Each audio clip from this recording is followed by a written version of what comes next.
Greetings, I'm David Kong, the founder and principal of It's Personal Stories Hospitality Podcast. We're delighted to welcome Dr. Kate Walsh. She's the Dean of Nolan School of Hospitality Administration at Cornell University. Welcome, Kate. Thank you so much, David. I'm so happy to be here. Can't wait to get started with our interview today. I was looking at your background, Kate, and I noticed that you've actually worked in the hotel industry for a long time, and you have worked for several major brands. Would you mind to share some of the highlights of your career journey? Sure, I would be happy to. And I just wanted to say, David, thank you. I have to thank you before we even start for coming to campus and sharing your expertise with our students. It was one of the highlights of our semester. But I am happy to have the conversation today. And yeah, I've been in the industry many years. I was an accounting major in college, and I worked for a mining company, and I was traveling so much in and out of these mine sites and processing plants, staying in hotels. I became interested in hospitality. I became certified as a CPA, and I realized I hated accounting and I had to get out. But that background in accounting has certainly served me well throughout the years.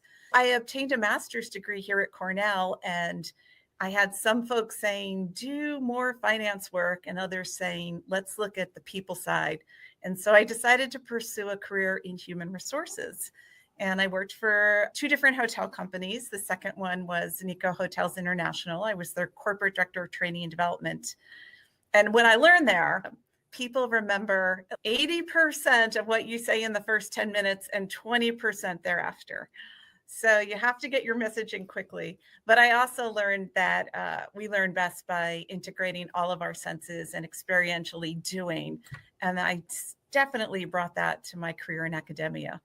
And so when I wanted to pursue a PhD, I wanted to come back to Cornell, and they said, we don't hire our own doctoral students. So I went to Boston College, and I was so lucky when I finished, there was a job opening here. And so coming back felt like coming home. And that was 25 years ago. I know. So it's been a while. Time flies when you're having fun. I so envy your students. Your students are so lucky to have someone with your background, from CPA to human resources to corporate training to where you are today. They are so lucky. They can greatly benefit from your wisdom. That's very kind of you. I do say the more I do this, the less I know. But maybe that's what wisdom is. I don't know. Let's talk about challenges. They are inevitable in our career progression. Yeah. You had faced and how they shape you. Yeah, for sure. When I first came to Cornell, my husband and I had a young family. I was a junior faculty member, meaning I didn't have tenure yet. And I don't know how much your viewers know about how academia works, but you have about 5 years to show that you are worthy of staying at an institution with a prolific research record that they expect. And if you don't achieve what those expectations are, you have a year to find a new job. So it's job security for life or you're fired. And like many young academics, we had 3 young sons at the time. And so juggling the expectations and the pressures around that, as well as trying to be there as a mom and have the family life, be so supported. And I had waited a long time for us to have our family. That was very challenging.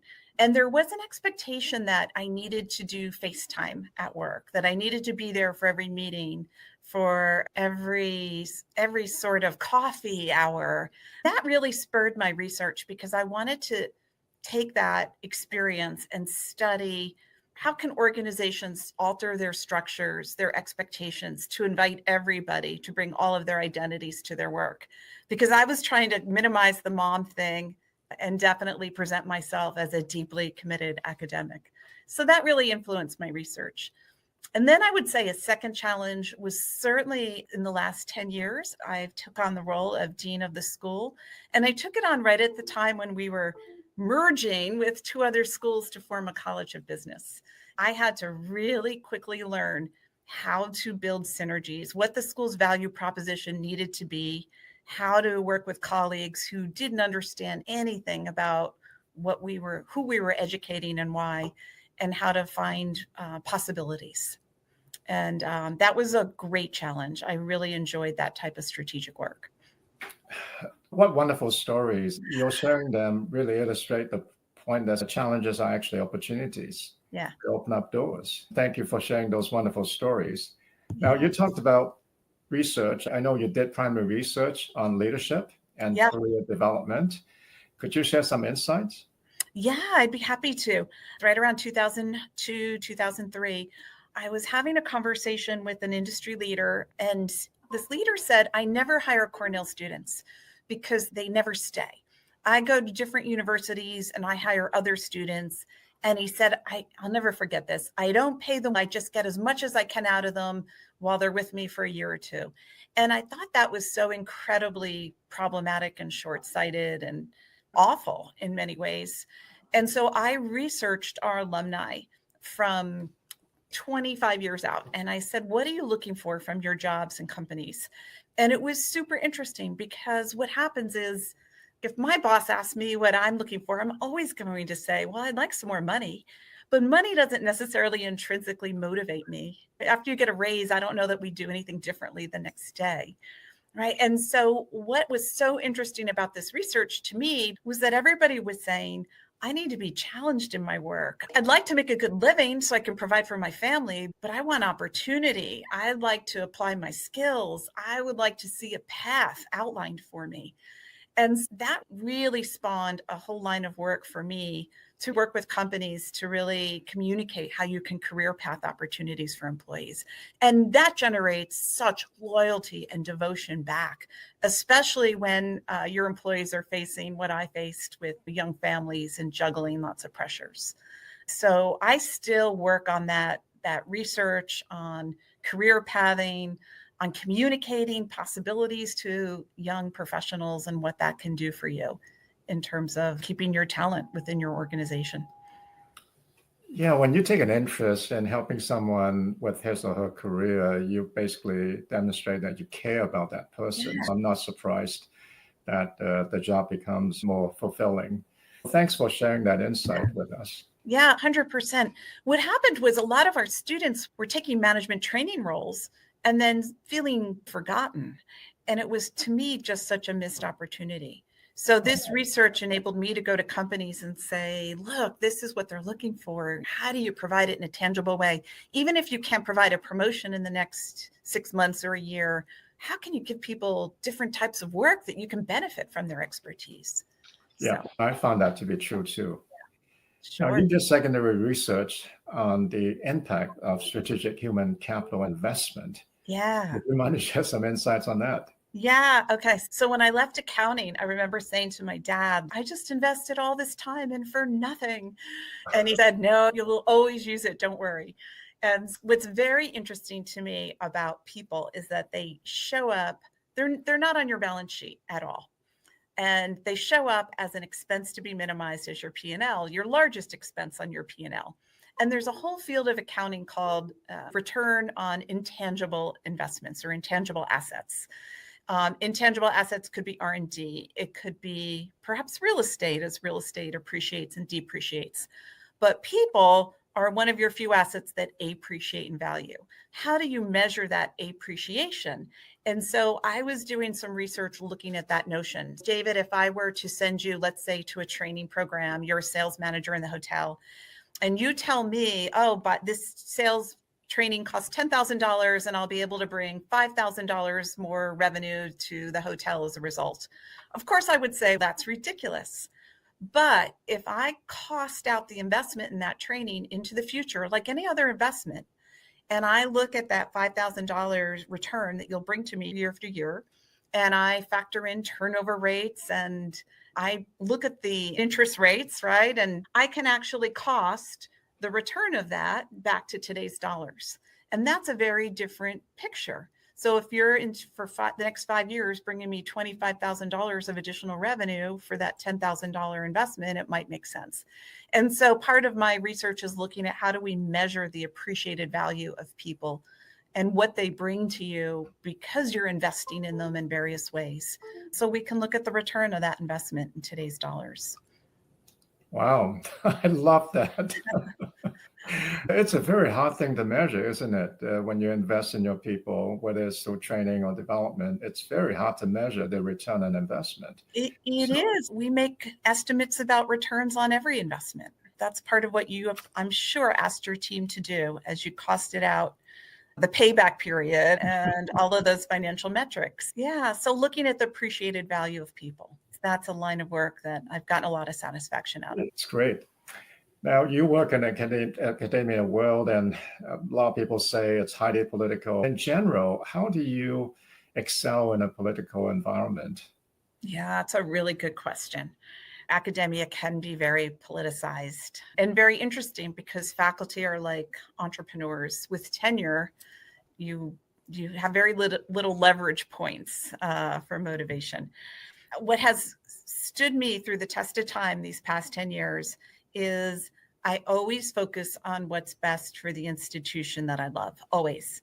Once I have the vision and the value proposition really clear in my mind, of, at least for me now, the Nolan Hotel School, the daily decisions just become really easy. They fall into place. And I don't worry about forming coalitions, mapping out who has influence or not.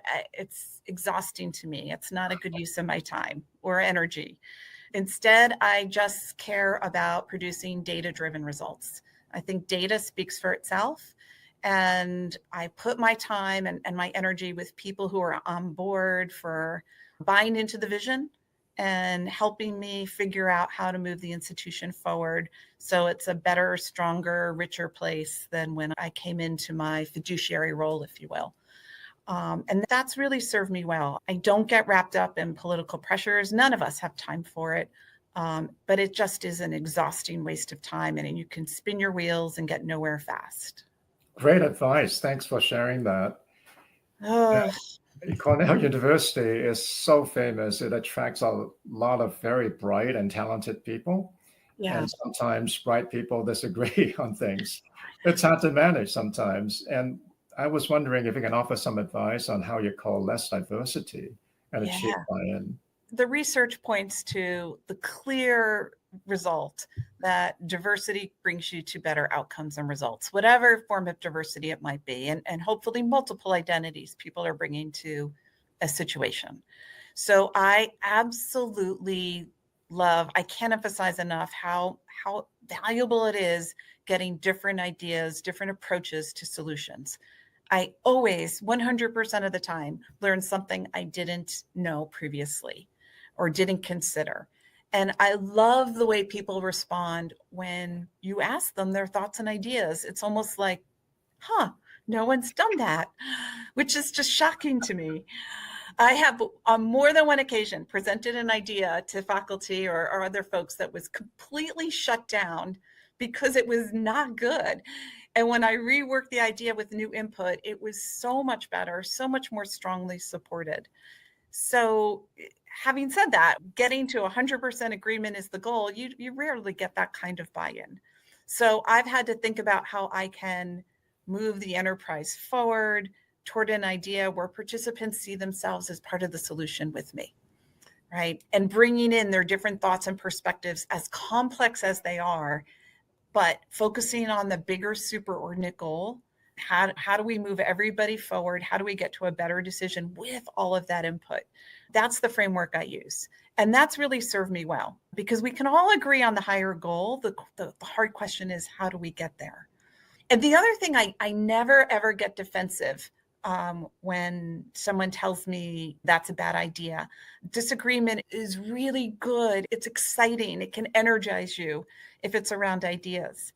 The worst thing in the world is apathy. So I want the anti-apathy.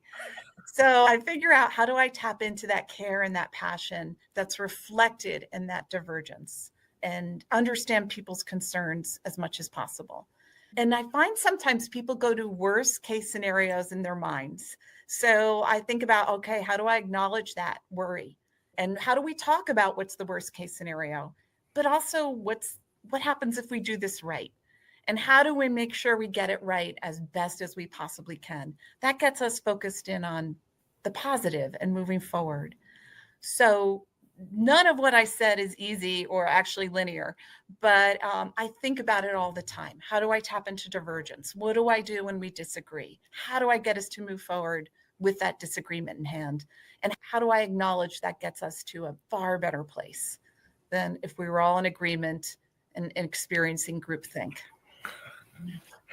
What wonderful advice. And I really like what you said about asking people for opinion. And I love that you have humility and patience and you indulge people. Those are all things that we can do to coalesce diversity. And I find that sometimes you are not able to get 100% buy-in, but people feel better about the outcome if they had a voice. Yeah, 100%. I do.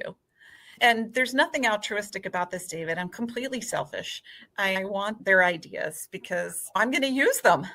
But I always give credit on it and I own the bad stuff because, right, that's part of our responsibility. Right. So, yeah. Sometimes we have negative voices that tell us we are not good enough or we don't belong. I call that hat trash. That's counterproductive. Yeah. Can you offer some advice on how we can overcome hat trash? Yeah, for sure. You can't tell yourself not to think that way or that voice should go away. That's just playing mind games with yourself. I talk about this with students all the time.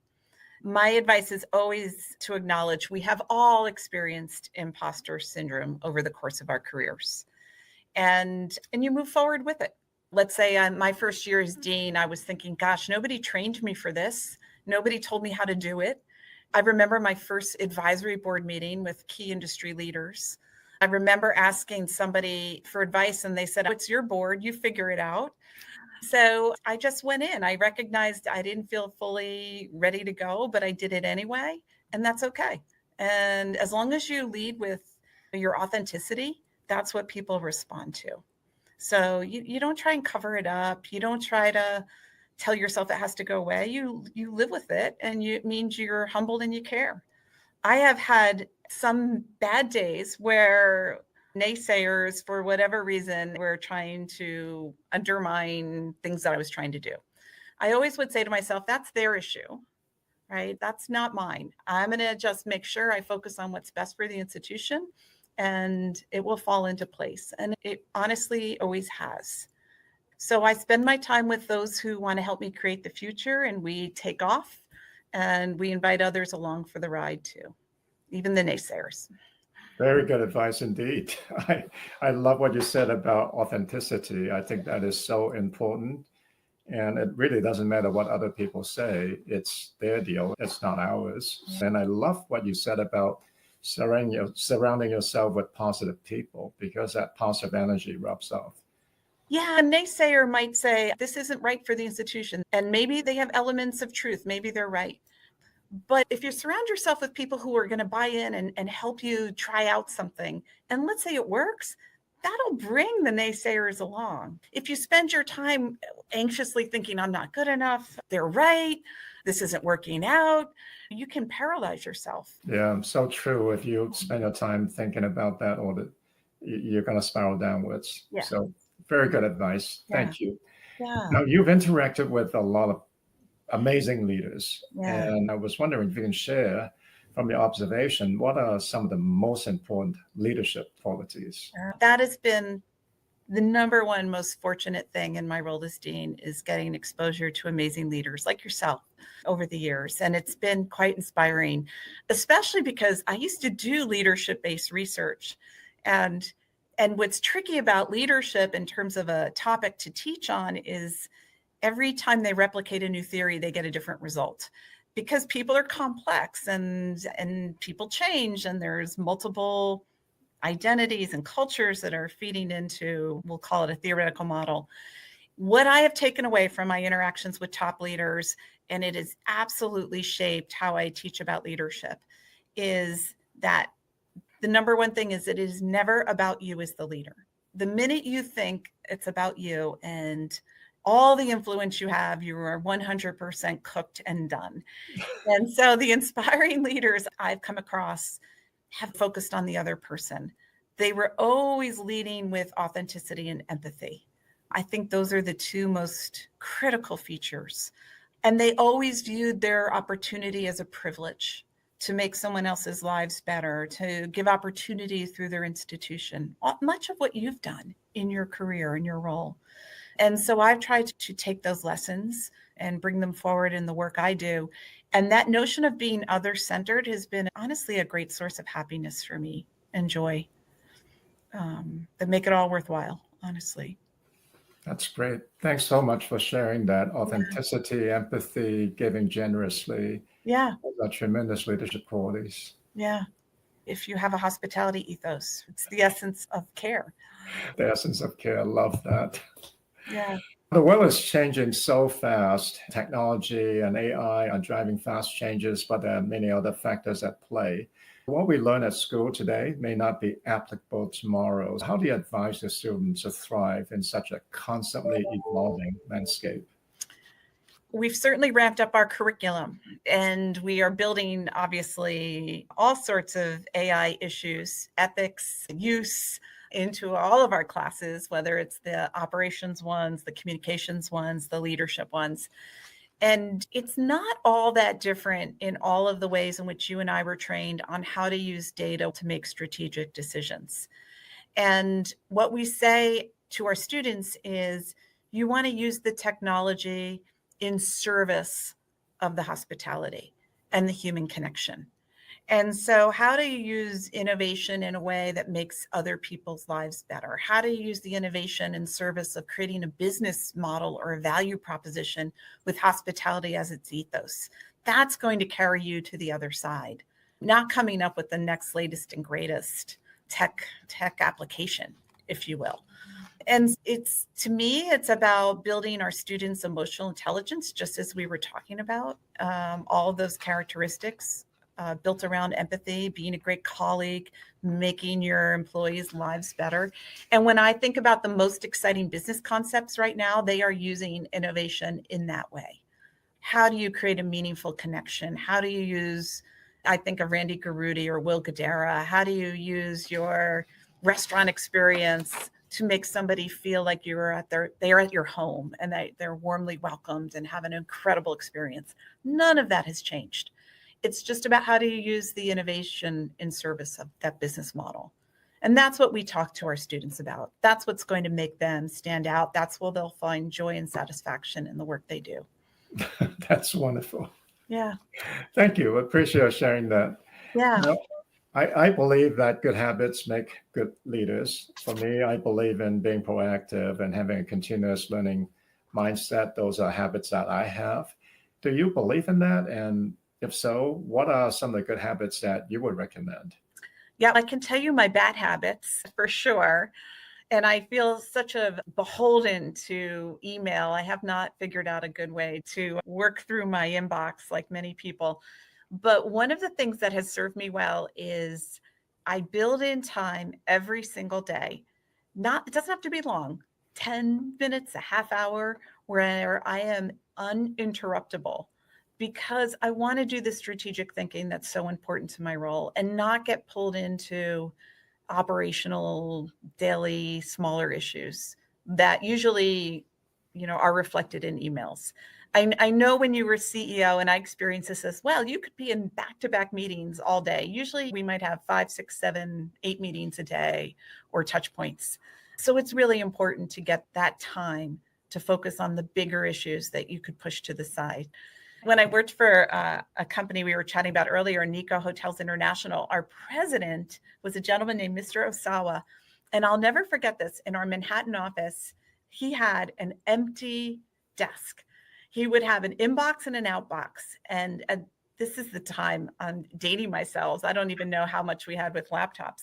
But he had an empty desk, and he would just be sitting there perusing, thinking. And we would walk by and we'd be like, he's not doing anything. He's the president. And our desks were a mess and we were haphazard and frantic. And I'd come to appreciate over the years, he was doing the important work that was part of his role, and being still and pensive and thoughtful and strategic. And you have to be intentional about that. The other thing that I think about is when you have those meetings, that's people's time with you. And they've been waiting all week or all month for that time to push forth their agenda and why they're meeting with you. And I have to understand and appreciate that and make them feel heard or understood or really important. And so I might be in a meeting and thinking, oh, I've got other pressures on my mind. I've got to get A, B, C, D, E, F, G done. And I really do my best to just put that aside and be 100% present, to be other centered. And I just think that's the respectful thing to do. And that has served me well as a practice. That's good advice. I'm very cognizant of that as well. Yeah. It is true that in certain positions, people look up to you. And when you have a meeting with them, that's something that they've been looking forward to. And we have to honor them with the time and attention. Yeah. And I remember another piece of advice with emails. People are waiting for a reply. And the most caring, respectful thing I can do is reply right away because I'm holding them up. And because you might read something and think, oh, I'll get to it tomorrow. And so I just say to myself, take the 5 minutes, whatever it might be, because you're the holdup right now. Yeah, no, that's true. Yeah. Now, you've invited many accomplished leaders to your school to spend time with your students. And certainly you've heard many great advice being given in those sessions. What is the single one piece of advice that really resonated with you? All right. I'm not going to be your ideal interviewee here because there's definitely more than one. Okay, well, share them. I've heard, and I reinforce this with my students, they always think the first job is the forever job. And I tell them to, especially the female students, I say, look, you are really competent, way more competent than you might feel in the moment, imposter syndrome. And their career path may seem illogical looking back, but it will make complete sense in the rearview mirror. And so I always share with them the idea of abandoning my accounting career after becoming a CPA.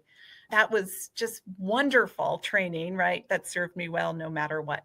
So I really try and emphasize with them that their calling, their purpose will reveal itself to them. They should focus on what I call a North Star. And I encourage them to make hospitality their end goal and their journey towards it.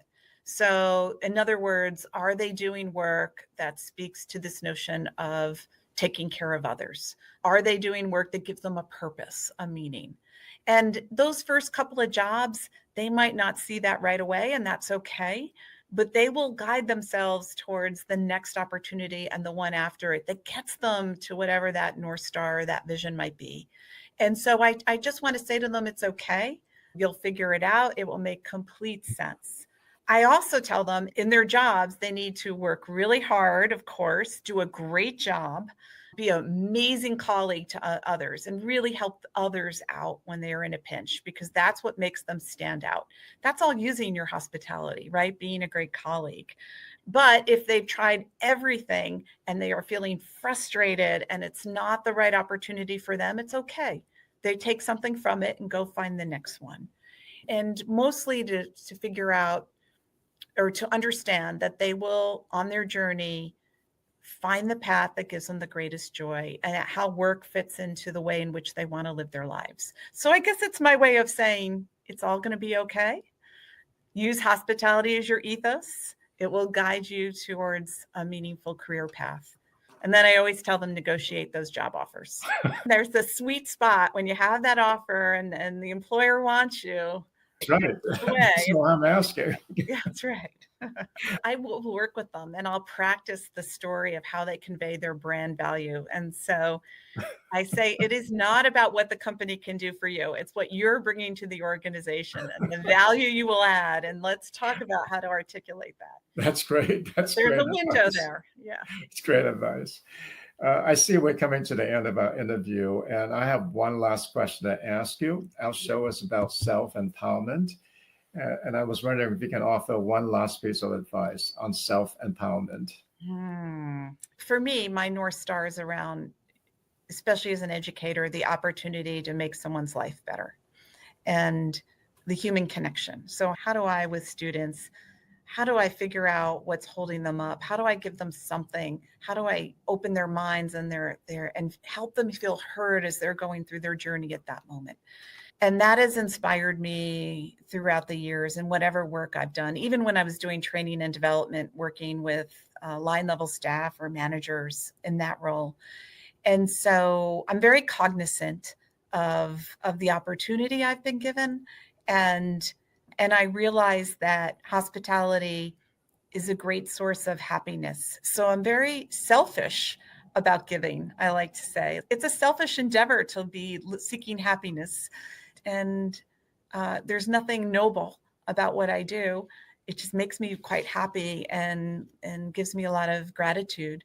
I don't know about what I don't know if I've been self-empowered, but I have thought long and hard about how we use hospitality to build relationships and help people build community across my little corner of the world, but in an exponential way through communities, organizations, ultimately people of many different cultures. So that's what inspires me. And I'm so lucky to be able to think about it and try it out. Your students are so lucky. Yeah. This is the first time on our show that someone who is giving advice on self-empowerment says it's about giving. It's about helping others. And that is what gives you joy and fulfillment. Wow. Yeah. I mean, it's not about me, but yet ultimately it makes me happy. So the irony isn't lost. And I think that's a good message in life for everybody. It is a good message in life, and it's a great way to end this interview. Thank you so much for sharing your wisdom with us, Kate. No, thank you, David. What you're doing with all of this work right now is so incredibly inspiring and so important and needed. And so I'm thankful for all you're teaching us and all you've taught us when you visited campus this past fall. You're very kind. Thank you. Thank you very much, Walsh.